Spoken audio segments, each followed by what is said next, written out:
Hi, my name is Regina Warren, and I am the Certified Grief Recovery Method Specialist, and I am the owner of Heart to Reclaim LLC. If you found your way here after watching my first video, I am really glad that you're here. Thank you so much for walking on this journey with me. If this is your first time here, I welcome you to this channel. Thank you so much for being here. I hope that after you watch this video, you find that this is a safe space to continue on your grief healing journey and that you consider on subscribing to this channel.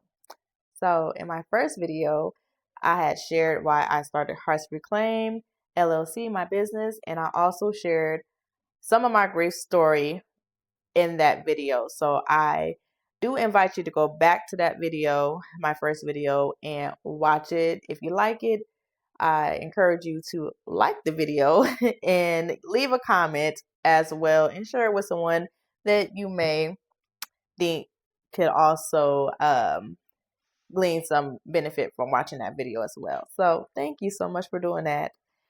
But today in this video, I want to talk about something that many of us don't have words for, and that is what is unprocessed grief and what it actually looks like.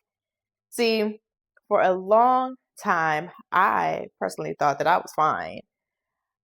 I was still going to school, I was still going to church, I was working, I was showing up every day.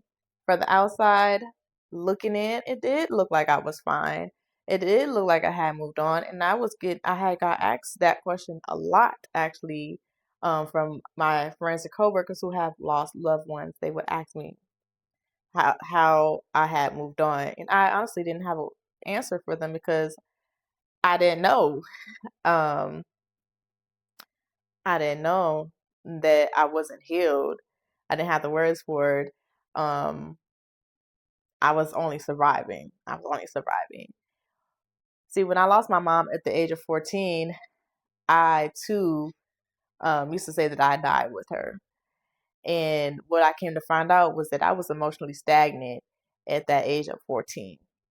And I was not developing. I had stopped developing. So life continued to life. It continued to move forward. I had school responsibilities.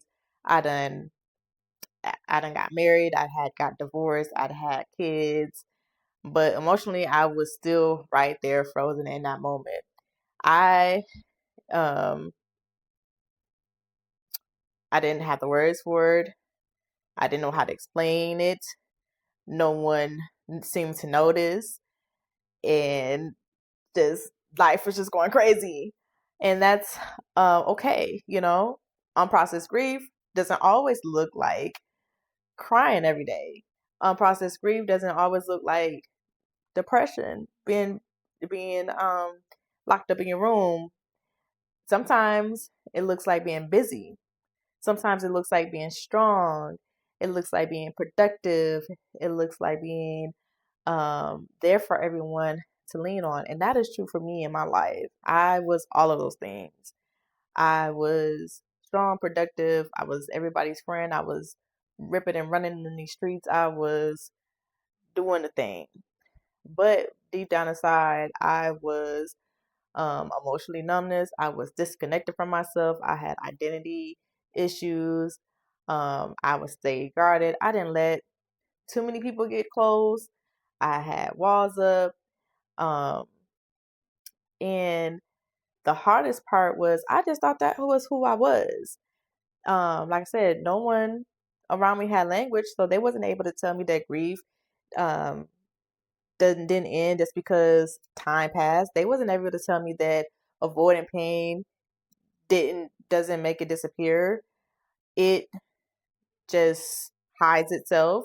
So for over 20 years, for literally over 20 years, I carried the loss and the pain of my mom with no language. I didn't have no tools.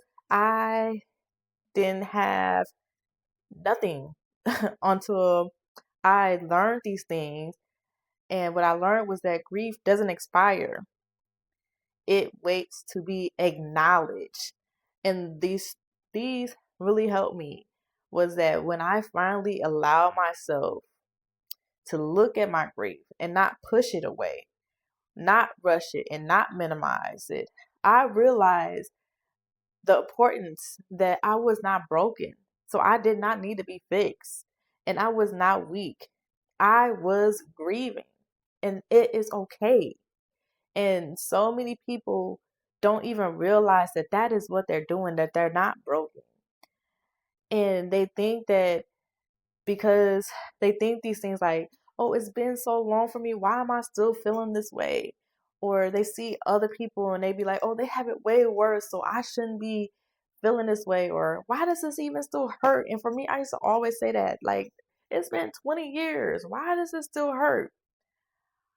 I want to tell you this is that there is no timeline for grief. And there is nothing wrong with you still missing your mom if she died yesterday or she died 60 years ago. There is no timeline on that. And the healing doesn't come from time. It comes from support, safe support. It comes from honesty. And it comes from having a safe, heavy on the safe space to finally tell the truth about what it is and who it is that you lost and what it cost you. So I want you I want you to hear those things. And I want you to pause for a moment, take a breath, pause for a moment, take a breath. And if this video put just a couple words to something that you have been carrying, I want you to know that you are not alone. And this is what this video was here for. This is what this channel is, so that you and me and we all can navigate grief together. I want you to know that I see you. I want you to know that I see you, I honor you, and that, we're in this together. And this is Hearts Reclaim. So thank you so much for being here. Thank you so much for watching this video. Please like, subscribe, do all of the things that YouTube says to do. Like, subscribe, and share, comment with somebody. And I'm going to try to be consistent and upload videos weekly. I'm new to this. So thank you. And I'll see y'all later. Bye-bye.